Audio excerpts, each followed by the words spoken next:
चलें, बिस्मिल्लाहिर्रहमानिर्रहीम। आपने चैप्टर नंबर आज जो हम लोग स्टार्ट करें ना, सब्जेक्ट वो है केमिस्ट्री। और 10th क्लास की केमिस्ट्री के अंदर जो पहला चैप्टर है, फर्स्ट चैप्टर है, उसका नाम है केमिकल इक्विलिब्रियम।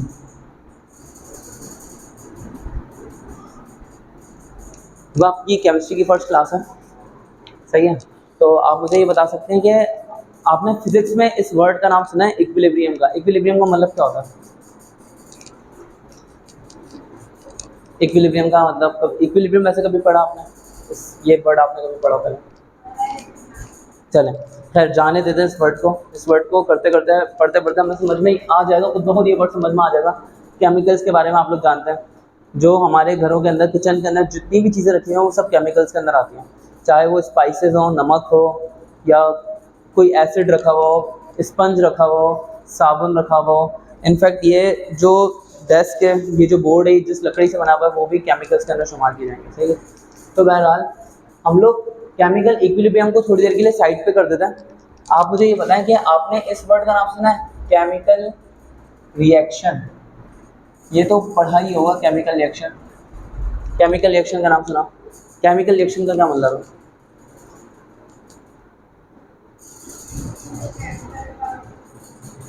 केमिकल मतलब केमिकल, रिएक्शन मतलब रिएक्ट कर जाना, एक चीज़ का दूसरी चीज़ से रिएक्शन कर जाना, ये है केमिकल रिएक्शन के अंदर आएगा, ठीक है।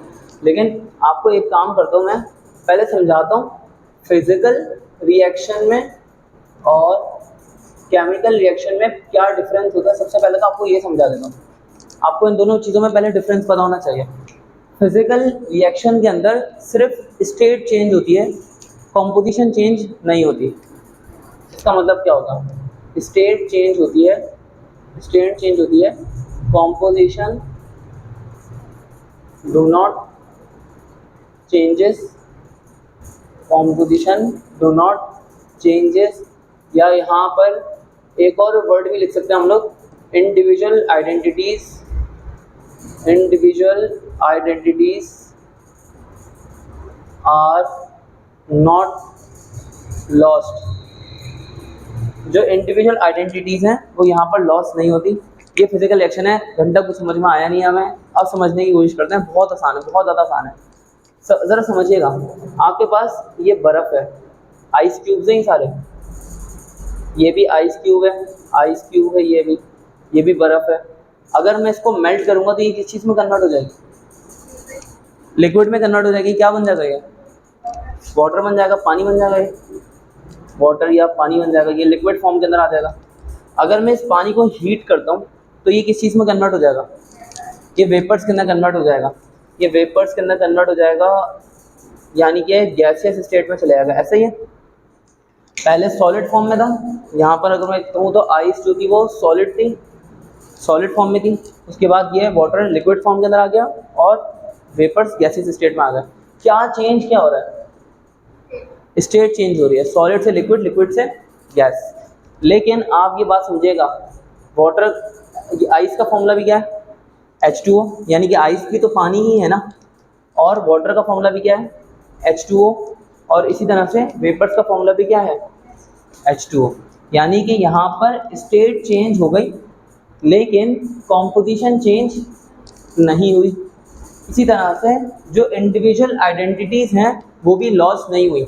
यानी कि समझ लें, आप ऐसे समझ लें कि वैसे तो ये बात की जाती है जब मिक्सचर बनाया जाता है, लेकिन आप ऐसे समझ लें जैसे वाटर से आइस से वाटर तक आते हुए और वाटर से वेपर्स तक आते हुए टेस्ट में कोई फ़र्क नहीं आया, कलर में कोई फ़र्क नहीं आया। अगर वेपर्स को देखें तो वेपर्स भी ट्रांसपेरेंट होते हैं और पानी भी ट्रांसपेरेंट है, आइस भी ट्रांसपेरेंट है। इसके अंदर किसी भी चीज़ में कोई फ़र्क नहीं आया। ये न्यूट्रल रहते हैं, पीएच भी इनकी सेम है, टेस्ट में भी कोई फ़र्क नहीं है, सब कुछ एक जैसा है। कुछ भी यहाँ पर आइडेंटिटीज़ के अंदर कुछ भी चेंज नहीं आया। बात यहाँ तक ठीक है मेरी? अगर आपने देखा होगा चॉकलेट है, चॉकलेट को आप गर्मियों के अंदर क्या कर सकते हैं? फ्रीज कर सकते हैं। तो चॉकलेट अच्छी लगती है आपको? चॉकलेट पिघली हुई अच्छी लगती है या क्या? पिघली पिघली अच्छी लगती है चॉकलेट? अरे यार, और जो वो बिल्कुल सॉलिड हो रही होती है, बिल्कुल फ्रीज हुई हुई, वो अच्छी नहीं लगती आपको? वो सही लगती है बस। हालांकि मुझे वो बहुत ज़्यादा अच्छी लगती है। तो आपके पास चॉकलेट, अगर हम इसको फ्रीज़ कर दें तो क्या होगा, ये सॉलिड फॉर्म में चली जाएगी। और ऐसा कब होता है, ऐसा आमतौर पर होता है विंटर के अंदर अगर हम चॉकलेट खरीदें तो वो पिघली भी नहीं होती है ना, टेम्परेचर की वजह से वो बिल्कुल सॉलिड हुई भी होती है। अगर हम उसको फ्रीज कर दें तो और ज़्यादा सॉलिड हो जाएगी, लेकिन अगर हम उसको हीट करते हैं या हम उसको ऐसे छोड़ देते हैं तो वो क्या हो जाता है, वो चॉकलेट पिघल जाती है, वो चॉकलेट मेल्ट हो जाती है भाई, अजीब सी उसकी शक्ल हो जाती है, लेकिन शायद खाने में बड़ा मज़ा आता है। सही है, तो ये चॉकलेट आ गई है, थोड़ी स्टेट चेंज हो गई, लिक्विड फॉर्म में चली गई एक तरीके से, लिक्विड सॉलिड मिक्स फॉर्म है। आप मुझे एक बात बताएं, यहाँ पर चॉकलेट से सॉलिड से लिक्विड में आते हुए क्या फॉर्मूला चेंज हो गया? फॉर्मूला तो चेंज नहीं हुआ, ये तो चॉकलेट जैसे पहले थी अभी भी वैसे ही है। क्या ये लिक्विड चॉकलेट से वापस सॉलिड चॉकलेट में कन्वर्ट हो सकती है? कैसे? दोबारा फ्रीज करके, यानी कि ये वाला जो रिएक्शन है आगे भी जा सकता है और पीछे भी जा सकता है। इसी तरह ये वाला रिएक्शन भी आगे भी जा सकता है और पीछे भी आ सकता है। ये वाला रिएक्शन आगे भी जा सकता है और पीछे भी आ सकता है। वेपर से पानी बना सकते हैं वापसी, आप कंडेंस करके बना सकते हैं। पानी से बर्फ बना सकते हैं, बिल्कुल बना सकते हैं। आइस से वाटर बना सकते हैं, बना सकते हैं। ये रिएक्शन आगे पीछे दोनों डायरेक्शंस में मूव कर सकते हैं। बस यहाँ पे फ़र्क क्या है? फ़र्क ये है कि इधर इन सारे रिएक्शंस के अंदर स्टेट ही चेंज हुई, फॉर्मूला चेंज नहीं हुआ, ना कोई इंडिविजुअल आइडेंटिटी लॉस हुई।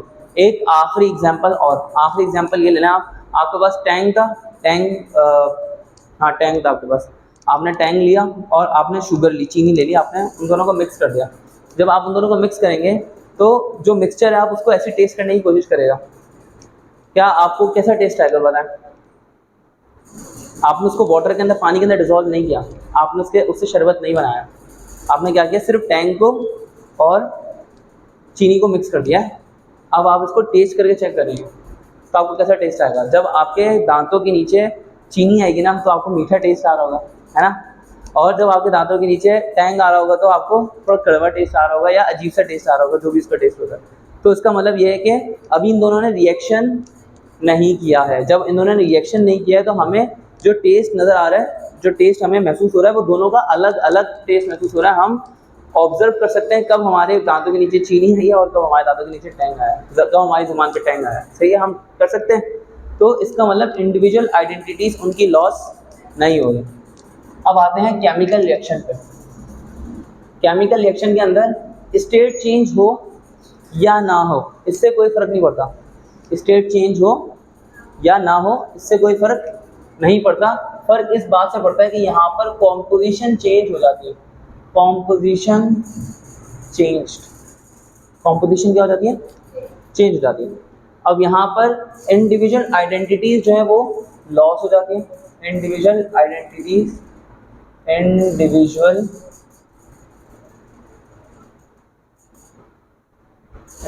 Identities are lost. जो इंडिविजुअल आइडेंटिटी होगी वो लॉस हो जाएगी। अब इसके अंदर मैं आपको एग्जांपल दे सकता हूँ। लेट से एग्जांपल की अगर हम लोग बात करते हैं, लेट से आपके पास कोई भी रिएक्टेंट था और वो कन्वर्ट हो गया किस चीज़ के अंदर? प्रोडक्ट के अंदर कन्वर्ट हो गया। कोई भी रिएक्टेंट था वो किस चीज़ में कन्वर्ट हो गया? प्रोडक्ट के अंदर कन्वर्ट हो गया। अब रिएक्टेंट के अंदर क्या क्या हो सकते हैं? जैसे कि हमने चावल ले लिया, राइस। अब मैं यहाँ पर ये एरो का निशान बनाता हूँ। एक हमने चावल ले लिया, और बिरयानी बनाने के लिए और क्या चीज़ चाहिए होती है? चिकन चाहिए होती है। चिकन ले लिया हमने, और क्या चाहिए? वाटर चाहिए, पानी चाहिए, वो भी ले लिया हमने। और क्या चाहिए? स्पाइसेस चाहिए। और क्या चाहिए? टोमेटो चाहिए। और क्या चाहिए? बताएं ना, बिरयानी बनाने वाले खातून बताएं। और क्या चाहिए? सॉल्ट चाहिए। आ गया ना स्पाइसेस के अंदर, वैसे आप बोली कौन नहीं। और क्या चाहिए यहाँ पर? पोटैटो चाहिए, और जो भी चीज़ें चाहिए, अलाना फलाना ढमकाना, जो भी चीज़ें चाहिए, ये सब जब रिएक्ट कर जाएंगी, और ये रिएक्शन के बाद क्या चीज़ बना रही है? ये बना रही है बिरयानी। अब मैं आपसे बोलूँ कि बिरयानी से वापसी इन सब चीज़ों को अलग अलग कर दो जैसे कि ये पहले थे, तो आप क्या बोलेंगे मुझे? क्या मेरा दिमाग ख़राब हो गया, यही कहेंगे? नहीं कर पाएंगे ना हम लोग। हमारे पास एक बार बिरयानी बन गई, तो बिरयानी बनने के बाद हम उसमें से वाटर को, चिकन के पीसेस तो वैसे अलग हो सकते हैं, लेकिन वो उस फॉर्म में, ओरिजिनल फॉर्म में वापस नहीं आ सकते। तो चिकन को, राइस को, टोमेटो को, इन सब चीज़ों को अलग अलग कर दें, ये पॉसिबल हमारे लिए नहीं है। तो ये रिएक्शन कहलाएगा केमिकल रिएक्शन, जिसमें कॉम्पोजिशन क्या हो जाएगी?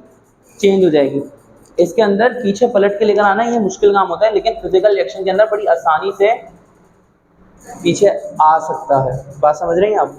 अब यहाँ पर कुछ केमिकल रिएक्शन ऐसे होते हैं जो कि पलटकर वापसी भी आ सकते हैं, यानी कि रिएक्टेंट से प्रोडक्ट भी बनाए जा सकते हैं और प्रोडक्ट से रिएक्टेंट भी बनाए जा सकते हैं, दोनों काम किए जा सकते हैं।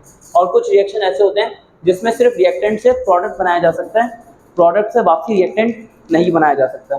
ये वाला जो रिएक्शन है इसके अंदर आप प्रोडक्ट से रिएक्टेंट बना सकती हैं, आप प्रोडक्ट से रिएक्टेंट नहीं बना सकती। इसका मतलब ये रिवर्स नहीं आ सकता। ऐसे रिएक्शन जो रिवर्स नहीं आ सकते वो कहलाते हैं इररिवर्सिबल। वो क्या कहलाते हैं? इररिवर्सिबल। और वो रिएक्शंस जो कि पलटकर वापसी आ सकते हैं, रिएक्शन रिएक्टेंट किस चीज़ में कन्वर्ट हो रहे हैं? यहाँ पे प्रोडक्ट्स के अंदर कन्वर्ट हो रहे हैं। अब यहाँ पर ये जो प्रोडक्ट्स हैं ये वापसी किस चीज़ के अंदर कन्वर्ट हो सकती हैं? रिएक्टेंट्स के अंदर कन्वर्ट हो सकती हैं। तो यहाँ पे ये वाला रिएक्शन क्या कहलाएगा? रिवर्सिबल। अब इसकी एग्जांपल कम होती हैं, इसकी एग्जांपल जो है वो केमिकल रिएक्शंस के अंदर कम होती हैं, लेकिन फिर भी आपने इसकी एग्जांपल 9th क्लास के अंदर पढ़ी है तो मैं आपको बता सकता हूँ। वो थी हैबर-बॉश प्रोसेस की। हैबर-बॉश प्रोसेस आपने वाला नाम सुना कभी? 9th क्लास के अंदर है हैबर-बॉश प्रोसेस का नाम नहीं सुना? अच्छा, मैं आपको एक गैस का नाम बता रहा हूँ, ये गैस का नाम बताएं, गैस का नाम क्या है? सिंपल हो, ये कौन सी गैस है? कौन सी? नहीं पता? जहन में नहीं आ रही? इसका नाम है नाइट्रोजन गैस। कौन सी गैस है ये? नाइट्रोजन गैस हमारी एयर के अंदर मौजूद होती है 78% तक, ठीक है। अब यहाँ पे नाइट्रोजन गैस मौजूद है और अब मैं एक और गैस लिख रहा हूँ, उसका नाम आपने बताना है, ठीक है। ये कौन सी गैस है? हाइड्रोजन गैस, ठीक है। अब हम क्या करेंगे, नाइट्रोजन गैस को जब हाइड्रोजन गैस के साथ में कंबाइन करेंगे तो वो कन्वर्ट हो जाता है अमोनिया गैस के अंदर। किस चीज़ में कन्वर्ट हो जाता है वो? अमोनिया गैस के अंदर कन्वर्ट हो जाता है। ये लिख देते हैं यहाँ पे, ये नाइट्रोजन गैस है, नाइट्रोजन गैस, और ये कौन सी गैस आ गई? Hydrogen gas.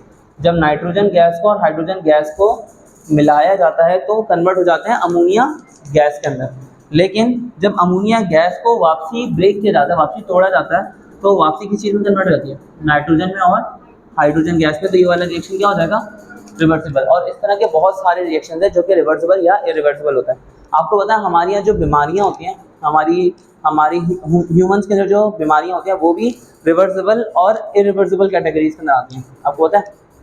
नहीं पता? मान लें कि किसी को बुखार हो रहा है, मान लें आपको बुखार हो रहा है, कोई डरने वाली बात है? नहीं, डरने वाली बात तो नहीं है। बस हाँ, तबीयत ख़राब है, बुखार हो रहा है, लेकिन हमें पता है हम मेडिसिन लेंगे तो वापसी ठीक हो जाएंगे। तो ये बीमारी कौन सी हुई?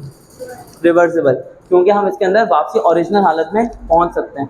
इसी तरह से नज़ला हो रहा है, हमें खांसी हो रही है, हमें पेट खराब हो रहा है, या हमें कुछ भी इस तरह की कोई बीमारी, सर में दर्द हो रहा है, कमर में दर्द हो रहा है, कहीं पे भी, तो ये सब बीमारियां जो हैं, ये सब डिजीज़ रिवर्सिबल हैं, ठीक है। लेकिन अगर मान लो किसी को ट्यूमर हो गया, किसी को कैंसर हो गया, किसी को शुगर हो गई, डायबिटीज़ हो गई, एड्स हो गया, तो ये कौन सी बीमारियाँ हैं?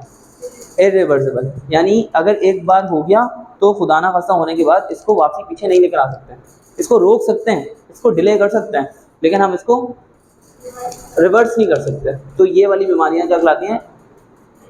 इरिवर्सिबल। यहाँ तक क्लियर, समझ में आ गया? अच्छा, अब हम बात कर रहे थे किस चीज़ की? हम बात कर रहे थे केमिकल इक्विलिब्रियम की। केमिकल इक्विलिब्रियम एक ऐसी टर्म है जो कि होती है रिवर्सिबल रिएक्शन के अंदर। केमिकल इक्विलिब्रियम एक ऐसी टर्म है जो किस चीज़ के अंदर होती है? रिवर्सिबल रिएक्शन के अंदर। अब रिवर्सिबल रिएक्शन के अंदर ये कैसे होती है ये समझा दो जरा। मान लें कि हमारे पास ये, जैसे हमने बात करी थी ना, हम केमिकल रिएक्शन के अंदर भी बात की तरह हम फिजिकल रिएक्शन के अंदर बात कर लेते हैं। सपोज कर लेना हमारे पास आइस है, हमारे पास बर्फ़ है, और ये बर्फ़ कन्वर्ट हो रही है किस चीज़ के अंदर? वाटर के अंदर कन्वर्ट हो रही है, पानी के अंदर कन्वर्ट हो रही है। बर्फ़ कन्वर्ट हो रही है पानी के अंदर। अब यहाँ पर एक बात समझ लेते हैं कि अगर वाटर को आइस में कन्वर्ट करना होगा, पानी को आइस में कन्वर्ट होगा, तो हमें टेम्परेचर देना पड़ेगा 0 डिग्री सेंटीग्रेड। अगर हमें आइस को वाटर के अंदर कन्वर्ट करना है तो भी हमें टेम्परेचर देना पड़ता है 0 डिग्री सेंटीग्रेड। यानी कि ये वाटर का फ्रीजिंग पॉइंट भी है, वाटर इस पॉइंट पे फ्रीज हो जाता है, जबकि यही टेम्परेचर आइस का मेल्टिंग पॉइंट भी है। अगर इस टेम्परेचर से कम होगा, 0 से कम होगा, तो टेम्परेचर कम होने की वजह से बर्फ़ बनना शुरू हो जाएगी, आइस बनना शुरू हो जाएगी। और अगर इस टेम्परेचर से ज़्यादा होगा तो बर्फ़ पिघल के पानी में कन्वर्ट होना शुरू हो जाएगी। तो 0 डिग्री सेंटीग्रेड वाटर का फ्रीजिंग पॉइंट भी और आइस का मेल्टिंग पॉइंट भी। इसका मतलब आपको क्या समझ में आया? इसका मतलब आपको ऐसा नहीं लग रहा कि इस टेम्परेचर पे 0 डिग्री सेंटीग्रेड पे ना ही तो एग्जैक्टली बर्फ़ होगी, ना ही तो एग्जैक्टली पानी होगा, बल्कि दोनों का मिक्सचर होगा। यानी कि सॉलिड और लिक्विड दोनों एक दूसरे के अंदर कन्वर्ट हो रहे होंगे। या तो पानी आइस के अंदर कन्वर्ट होने जा रहा होगा या आइस पानी के अंदर कन्वर्ट होने जा रही होगी। 0 डिग्री सेंटीग्रेड पे तो ये रिएक्शन क्या हुआ होगा? रुका हुआ होगा, बिल्कुल एक जगह से रुका होगा। या तो इस साइड में मूव कर जाएगा या तो उस साइड में मूव कर जाएगा, दोनों में से किसी एक साइड में मूव कर जाएगा। लेकिन अगर मैं एग्जैक्ट 0 डिग्री सेंटीग्रेड की बात करूँगा तो ये रिएक्शन कहलाएगा, ये स्टेट कहलाएगी इक्विलिब्रियम की। ये स्टेट क्या कहलाएगी? इक्विलिब्रियम की। और इसको अगर कहा जाए केमिकल इक्विलिब्रियम तो गलत नहीं होगा। केमिस्ट्री के अंदर केमिकल्स के दरमियान में इक्विलिब्रियम हो रही है, सही है। अच्छा, अब यहाँ पर भी हम लोग एक बात करते हैं, जैसे कि हैबर-बॉश प्रोसेस की मैंने एग्जांपल दी थी। नाइट्रोजन गैस और हाइड्रोजन गैस है, ये एक दूसरे के अंदर कन्वर्ट हो रही है अमोनिया गैस के अंदर। ये नाइट्रोजन गैस और हाइड्रोजन गैस ये कन्वर्ट हो रही है किस चीज़ के अंदर? अमोनिया गैस के अंदर। अब देखें, एक बात बड़े ध्यान से समझिएगा, ये चीज़ क्या कहलाती है? लेफ्ट हैंड साइड वाली चीज़ क्या कहलाती है? रिएक्टेंट्स। लेफ्ट हैंड साइड वाली चीज़ क्या कहलाती है? रिएक्टेंट्स। अब ये रिएक्टेंट्स हैं और ये क्या है? प्रोडक्ट। देखें यहाँ पर होता क्या है, ये जो आगे जाने वाला रिएक्शन है ना, आगे जाने वाला रिएक्शन ये कहलाता है फॉरवर्ड रिएक्शन। आगे जाने वाला रिएक्शन क्या कहलाता है? Forward reaction. फॉरवर्ड रिएक्शन आपको क्या लगता है किस पे डिपेंड कर रहा है? रिएक्टेंट पे या प्रोडक्ट पे? रिएक्टेंट पे। फॉरवर्ड रिएक्शन डिपेंड कर रहा है किस चीज़ पे? रिएक्टेंट पे। जबकि ये जो बैकवर्ड रिएक्शन है, ये वाला जो बैकवर्ड रिएक्शन है, ये किस चीज़ पे डिपेंड कर रहा है? ये प्रोडक्ट पे डिपेंड कर रहा है। शाबाश यार, आपको तो चैप्टर पढ़ाने की जरूरत ही नहीं, आप तो फौरन ही समझ गए। तो मैं यहाँ पर जैसे फिजिक्स के अंदर बोलते हैं ना स्पीड, किसी चीज़ की स्पीड, आप कितना तेज़ भाग रहे हो, कितने टाइम में भाग रहे हो, तो वो कहलाती है आपकी स्पीड कितनी है वगैरह वगैरह। तो उसी स्पीड को केमिस्ट्री के अंदर किसी केमिकल रिएक्शन के लिए कहा जाता है रेट। क्या कहा जाता है उसको? रेट कहा जाता है उसको। तो यहाँ पर मैं लिख देता हूँ कि रेट ऑफ फॉरवर्ड रिएक्शन, आगे जाने की रिएक्शन के आगे जाने की जो स्पीड है या रेट ऑफ फॉरवर्ड रिएक्शन जो है वो किस चीज़ पे डिपेंड कर रहा है? रिएक्टेंट्स पे। डायरेक्टली प्रोपोर्शनल है रिएक्टेंट्स के। और जो रेट ऑफ बैकवर्ड रिएक्शन है वो किस चीज़ पर डिपेंड कर रहा है? Rate of backward reaction depend कर रहा है प्रोडक्ट्स पे। जहाँ दोनों की कॉन्सेंट्रेशन समझ लें, रिएक्टेंट और प्रोडक्ट की कॉन्सेंट्रेशन समझ लें, या आप ये समझ लें जहाँ पे दोनों की स्पीड बराबर हो जाएगी, फॉरवर्ड रिएक्शन की स्पीड और बैकवर्ड रिएक्शन की स्पीड, जहाँ पे दोनों की स्पीड बराबर हो जाएगी या दोनों के रेट्स बराबर हो जाएंगे, रिएक्शन वहाँ से आगे नहीं बढ़ पाएगा, यानी फॉरवर्ड भी नहीं जा पाएगा और बैकवर्ड भी नहीं आ पाएगा। उसको कहा जाएगा कि इक्विलिब्रियम। क्या कहा जाएगा उसको? एट इक्विलिब्रियम हमारा जो रेट ऑफ फॉरवर्ड रिएक्शन होगा, रेट ऑफ फॉरवर्ड रिएक्शन वो बराबर हो जाएगा किस चीज़ के? रेट ऑफ फॉरवर्ड रिएक्शन बराबर हो जाएगा किस चीज़ के? रेट ऑफ बैकवर्ड रिएक्शन के। अब मैं एक काम करता हूँ, आपको इसको एग्जांपल से समझाता हूँ।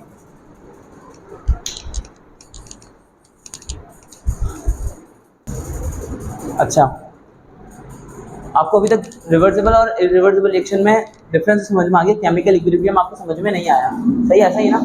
सपोज कर लेंगे एक चेयर है, आप इसको अपनी तरफ खींचे ना, जान नहीं है क्या? खींचे जोर से, खींचे। देखें ये चेयर किस जगह पे जाएगी, आप ये बताएं। जरूरी तो नहीं बैकवर्ड में भी, फॉरवर्ड भी खींच सकते हो। ये चेयर किस डायरेक्शन में जाएगी? ये चेयर उस डायरेक्शन में जाएगी जहाँ पर ताकत ज़्यादा लगी होगी, ऐसा ही है ना? अगर मैं इसको अपनी तरफ खींचूंगा तो ये फॉरवर्ड आ रही है क्योंकि मैं अपनी तरफ इसको पुश कर रहा हूँ। अगर आप इसको अपनी तरफ खींच रही हैं, आप ताकत ज़्यादा लगा रही तो ये चेयर बैकवर्ड चली जाएगी। आप समझ? अगर हम दोनों बराबर की ताकत लगाएं फिर, अगर हम दोनों, तो ये अपनी जगह पर रहेगी। ये बात समझ में आई आपको? अगर इस चेयर पे दोनों तरफ से बराबर की ताकतें लगेंगी तो ये चेयर अपनी जगह पर रहेंगी। इस बात से फर्क नहीं पड़ता कि आप कितनी छोटी हैं और मैं कितना बड़ा हूँ, इस बात से कोई फ़र्क नहीं पड़ता। अगर हम दोनों ताकत क्या लगा रहे हैं, इक्वल फोर्स लगा रहे हैं, तो ये चेयर अपनी जगह पर आएगी। ऐसे ही बात समझ में आ गई। तो इसी तरह से ये जो रिएक्टेंट्स हैं, इनकी क्वांटिटी या इनकी कॉन्सेंट्रेशन कम है या ज़्यादा है, प्रोडक्ट्स की क्वांटिटी या कॉन्सेंट्रेशन कम है या ज़्यादा है, इस बात से फ़र्क नहीं पड़ता। एज लॉन्ग एज ये भी उतनी ही फोर्स लगा रहे हैं आगे जाने के लिए और ये भी उतनी ही फोर्स लगा रहे हैं पीछे ले जाने के लिए रिएक्शन को, अगर दोनों बराबर की फोर्सेस लगाते रहेंगे तो दोनों की स्पीड, फॉरवर्ड रिएक्शन की स्पीड और बैकवर्ड रिएक्शन की स्पीड क्या हो जाएगी, बराबर हो जाएगी। तो ये रिएक्शन कहाँ पर रह जाएगा,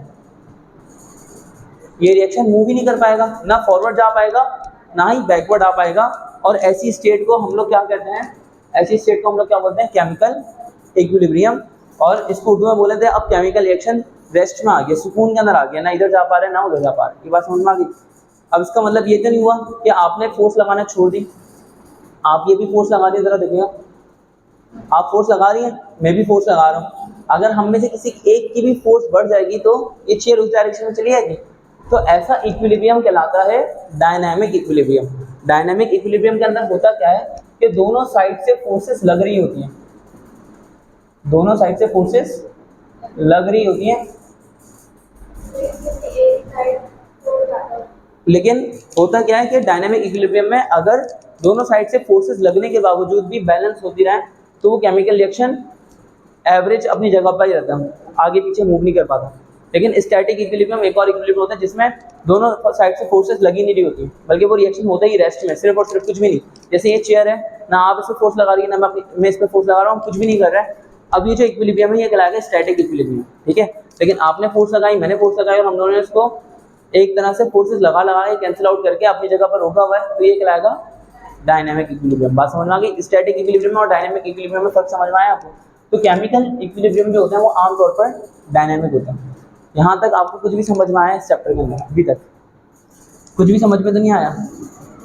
सब समझ में आ गया। हम एक काम करते हैं, वापसी रिवाइज कर लेते हैं। फिजिकल रिएक्शन में और केमिकल रिएक्शन के अंदर डिफरेंस क्या होता है?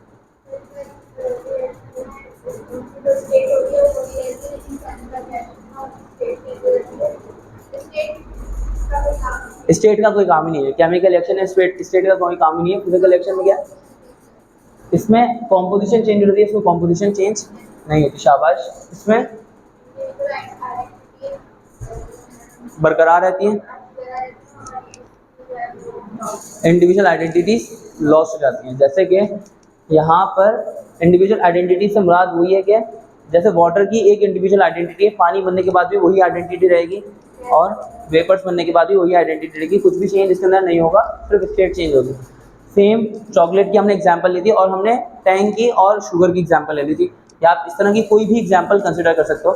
तो टैंक में और शुगर के अंदर भी इंडिविजुअल आइडेंटिटीज लॉस नहीं होंगी अगर हम उनको मिक्स करेंगे। तो वाटर के अंदर डिसॉल्व करने की बात नहीं करेंगे, लेकिन यहाँ पर हमने तो फिर वो केमिकल रिएक्शन हो जाएगा। सही है। अब यहाँ पर हमारे पास केमिकल रिएक्शन के अंदर क्या है कि हमने एक बिरयानी बनाई है, लेकिन जब बिरयानी बनाई तो उसमें चावलों का, चिकन का और वाटर का, स्पाइसेस का, हर चीज़ का एक मिला जुला टेस्ट आ रहा है, हर चीज़ का एक कंबाइंड टेस्ट आ रहा है हमारे पास। इंडिविजुअल सिर्फ चावलों का, उबले हुए चावलों का टेस्ट नहीं आ रहा, सिर्फ और सिर्फ मसालों का ही टेस्ट नहीं आ रहा, बल्कि हर चीज़ का एक मिक्सचर वाला टेस्ट आ रहा है हमारे पास। इसका मतलब ये हुआ कि उनकी अपनी अपनी आइडेंटिटीज जो थी वो तो क्या हो गई, लॉस्ट हो गई। अब हमारे पास जो टेस्ट आ रहा है वो पूरे कंपाउंड का आ रहा है, पूरे मिक्सचर का आ रहा है, पूरी बिरयानी का हमारे पास टेस्ट आ रहा है। बात समझ में आई? आसान बात है। अब हमने केमिकल रिएक्शन के अंदर एक चीज़ पढ़ी थी, केमिकल रिएक्शन या तो इरिवर्सिबल होते हैं या फिर रिवर्सिबल जो कि अपने ओरिजिनल रिएक्टेंट्स के अंदर वापसी कन्वर्ट हो सकते हैं और रिएक्टेंट भी प्रोडक्ट्स में कन्वर्ट हो सकते हैं। लेकिन यहाँ पर हमने इरिवर्सिबल में पढ़ा था कि सिर्फ एक जगह पे हो सकते हैं, यानी रिएक्टेंट से प्रोडक्ट जा सकते हैं, प्रोडक्ट से रिएक्टेंट नहीं आ सकते। और फिर हमने इसकी एग्जांपल पढ़ी थी कि जैसे आइस और वाटर है, तो आइस जो है वो 0 डिग्री सेंटीग्रेड पे मेल्ट भी होती है और वाटर 0 डिग्री सेंटीग्रेड पे फ्रीज भी होता है। तो एग्जैक्ट इस टेम्परेचर पे क्या होगा, एक इक्विलिब्रियम अटेन हुआ होगा जो कि वाटर के और आइस के दरमियान में होगा। सही है। ऐसे इस चीज़ को हम लोग कहते हैं इक्विलिब्रियम। अगर इसकी एग्जांपल और ले ले तो हमने यहाँ पे हाइपर-बॉश प्रोसेस की एग्जांपल ली है, जिसमें नाइट्रोजन गैस और हाइड्रोजन गैस कंबाइन होकर अमोनिया गैस के अंदर कन्वर्ट हो रहा है। अब मैंने यहाँ पे बताया कि रिएक्टेंट्स और ये प्रोडक्ट्स हैं, जहाँ पर इनका रिएक्शन रुक जाएगा वो स्टेट कराएगी इक्विलिब्रियम स्टेट। तो हमने यहाँ पे एक और चीज़ पढ़ी थी जो अभी हमारे और आगे मदद करेगी कि फॉरवर्ड रिएक्शन की स्पीड डिपेंड करती है रिएक्टेंट्स पे और बैकवर्ड रिएक्शन की स्पीड डिपेंड करती है प्रोडक्ट्स पे। और जहाँ पे दोनों की स्पीड बराबर हो जाएगी तो वहाँ पर क्या आ जाएगा इक्विलिब्रियम। तो आप उसको कॉपी कर सकते हैं। हम इसके बाद दोबारा से अपनी पढ़ाई स्टार्ट करेंगे।